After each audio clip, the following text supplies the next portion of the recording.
Boa noite. Hoje nós vamos falar sobre ação rescisória na Justiça do Trabalho. Bom, primeiramente, vamos falar da previsibilidade dessa ação. Ela está prevista onde? No artigo 836 da CLT e no artigo 966 até o artigo 975 do novo Código de Processo Civil. E quero acrescentar aqui, o uso do suplemento do artigo 769 da CLT, que é o princípio da subsidiariedade. Por isso que eu faço alusão aos artigos do CPC, porque o artigo 836 da própria CLT é muito vazio, é muito lacônico sobre requisitos e uma série de outras coisas a respeito da ação rescisória. Qual é a finalidade dessa ação? Essa ação, ela tem um escopo principal, uma finalidade, e essa finalidade é exatamente desconstituir a coisa julgada. E o que é a coisa julgada? A coisa julgada é quando a sentença ela se torna irrecorrível, não admitindo mais a interposição de qualquer recurso. Por isso que ela é imutável. A coisa julgada pode ser material, pode ser formal.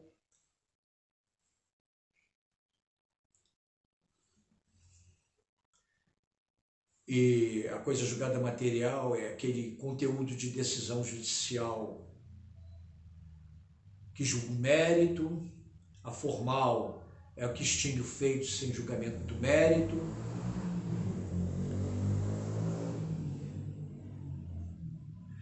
E a pergunta que não quer calar é por que se pretende rescindir a sentença. Por quê? Porque nela há vícios. E quais os vícios? Os vícios são aqueles previstos no artigo 966, no inciso 1 a 8 do novo Código de Processo Civil. Por exemplo, a sentença foi proferida por um juiz impedido ou por um juízo incompetente, ou houve dolo ou coação entre as partes, da parte vencedora em detrimento da parte vencida, ou pode ter havido simulação ou colução entre as partes a fim de fraudar a lei. Enfim, todos esses requisitos estão ali previstos no 966, 1, 2, 3, esses que eu acabei de citar. Cabe ainda indagar quem são as partes legítimas para propor a ação rescisória. Aquelas apontadas em lei, que foi parte do processo, ou seu sucessor a título universal ou singular, ou terceiro, ou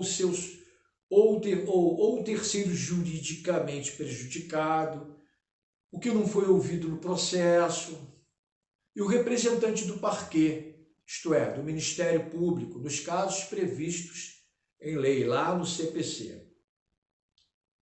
De quem é a competência para receber essa ação rescisória? A competência dos TRTs, do TRT de primeiro grau, daquela sentença dele proferida, do TRT do segundo grau, naquela sentença dele proferida, e do TST, naquela sentença dele proferida. Evidentemente, se couber a rescisória pelas as razões de fato e de direito acima expostas. Qual é o prazo para a propositura dessa ação? O prazo é de 2 anos. O artigo 975 do novo Código de Processo Civil prevê. Está lá esse prazo. Contados do quê? A partir da última decisão proferida no processo. E como se trata de uma ação, como todas as demais ações, ela tem os seus requisitos basilares. E os requisitos basilares da ação rescisória estão com a previsibilidade no artigo 319, 1 a 7 do novo Código de Processo Civil, inclusive aqueles do artigo 968, que deve-se cumprir também aquele referente ao depósito de 20% do valor da causa, salvo, evidentemente, prova de gratuidade, né? Da parte que vai entrar com essa ação. Está lá no artigo 83B da CLT, última parte. Um detalhe importante é que com a propositura da ação rescisória, ela não impede o cumprimento da decisão rescindenda. Isto quer dizer daquela rescisão que se pretende rescindir através da ação rescisória.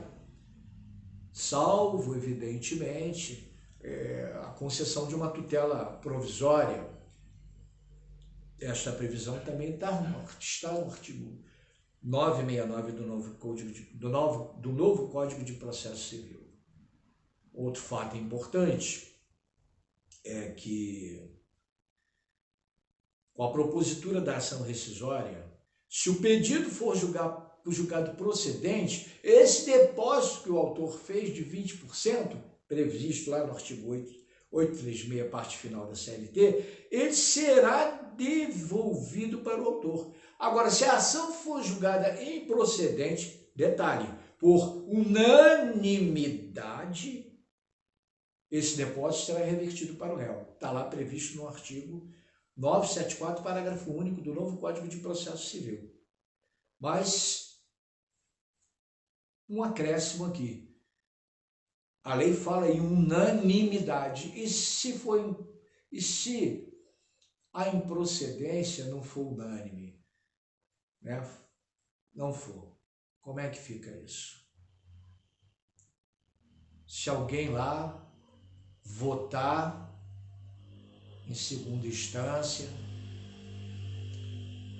pela procedência da ação, divergir do voto do relator, então esses 20% vai ser revertido para quem? Para o autor também.